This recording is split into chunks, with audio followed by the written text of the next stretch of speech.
In Florida, and the storm just hours away from hitting South Carolina. Some parts are already hit. I want to update you on what we've done since I last spoke to you on this 24 hours ago.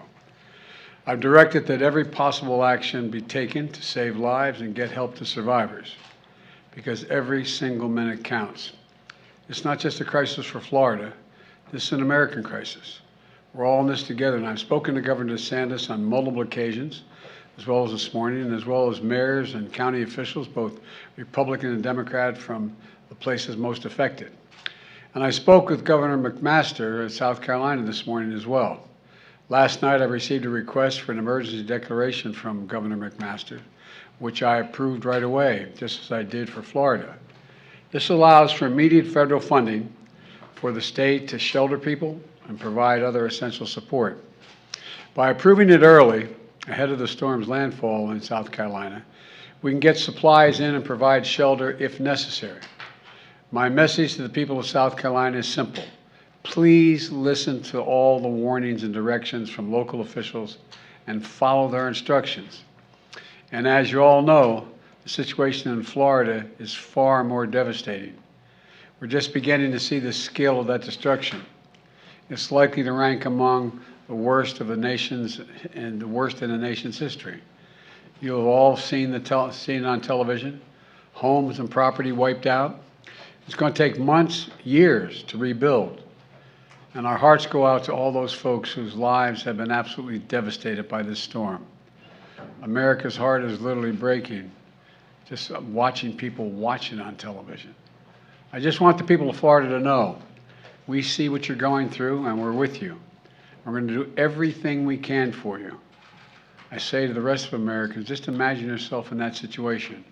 Water rising, walls collapsing, streets turned literally into rivers, charter boats on top of automobiles, watching the home and the community work so hard to establish, literally washed away. And folks across the country are now waiting to hear from parents and grandparents who live in Florida, just hoping and praying they're okay.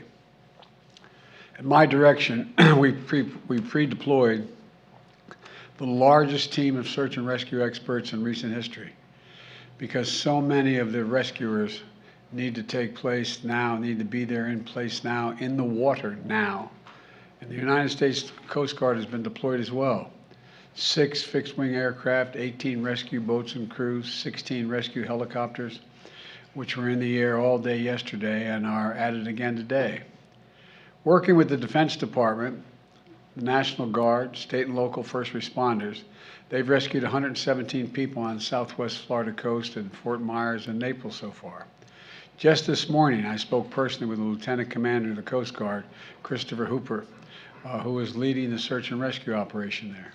He emphasized this is one fight, everyone working together. Coast Guard, Defense Department, Customs and Border Patrol, Florida Fish and Wildlife, local officials.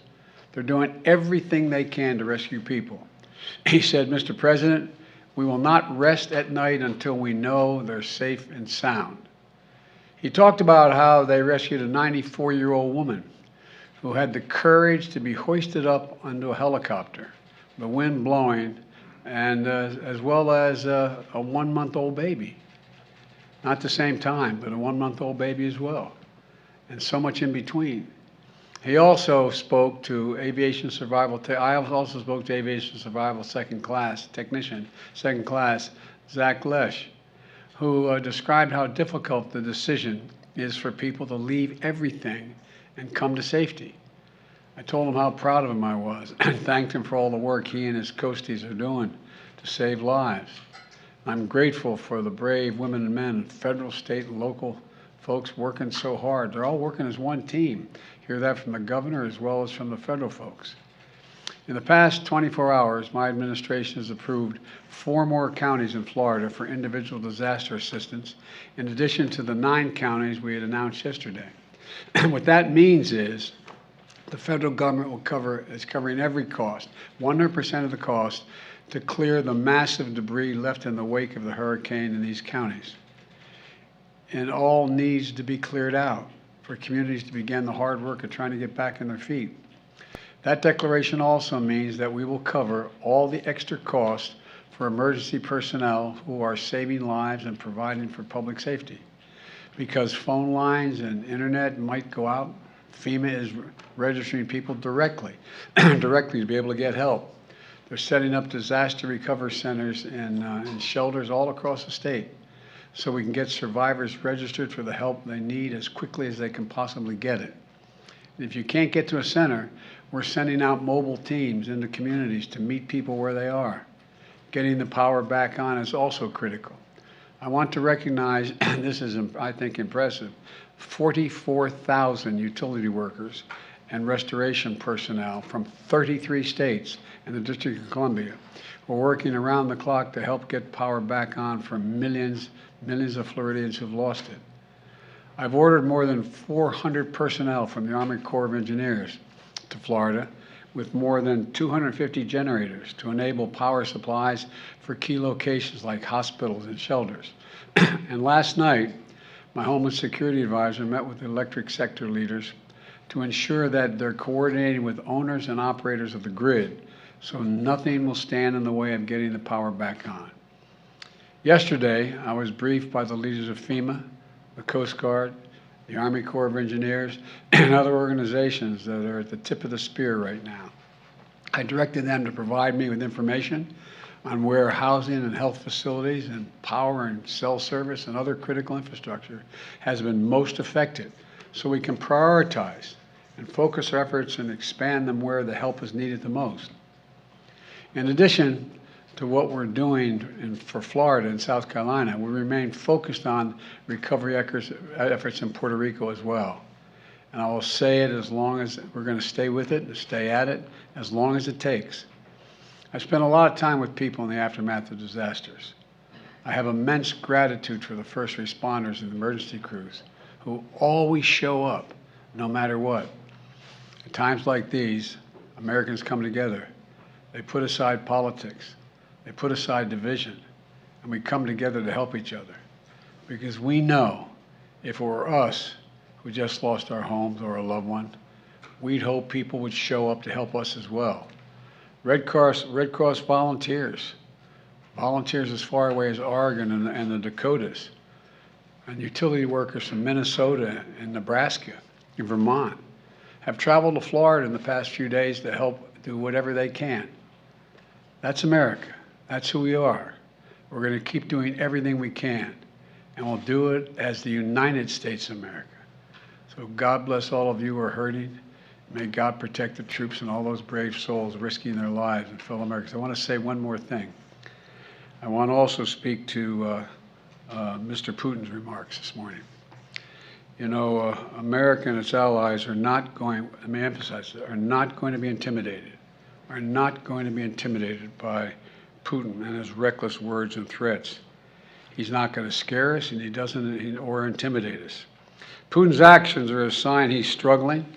The sham referenda he carried out and this routine he put on, don't worry, it's not on there if you're looking, okay? The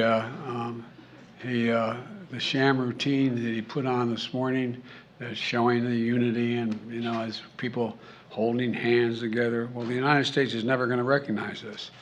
And quite frankly, the world's not going to recognize it either. He can't seize his neighbor's territory and get away with it. It's as simple as that. And they're going to stay the course. They're going to continue to provide military equipment so that Ukraine can defend itself and its territory and its freedom, including additional resources that the Congress is going to give me today of $13 billion more to help the Ukrainians defend themselves and fight back. And we're fully prepared to defend. I want to say this again.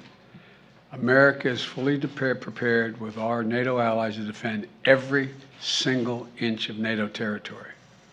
Every single inch. So, Mr. Putin, don't misunderstand what I'm saying.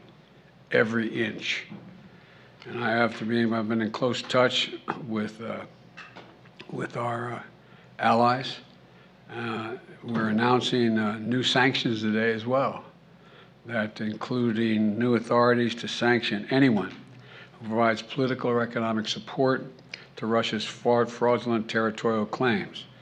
And I've been in close touch with our NATO allies, who are united in our resolve to take on his aggression. So I thank you all very much. You also asked me earlier about the pipeline, and let me say this. It was a deliberate act of sabotage, and now the Russians are pumping out disinformation and lies. We're going to work with our allies to get to the bottom of precisely what happened. And at my direction, I've already begun to help our allies enhance the protection of this critical infrastructure. And at the appropriate moment when things calm down, we're going to be sending divers down to find out exactly what happened. We don't know that yet exactly, but we're not, just don't listen to what Putin is saying. What he's saying we know is not true. Thank you all so very much. Russian nuclear weapons. You believe Russia was behind the sabotage, sir?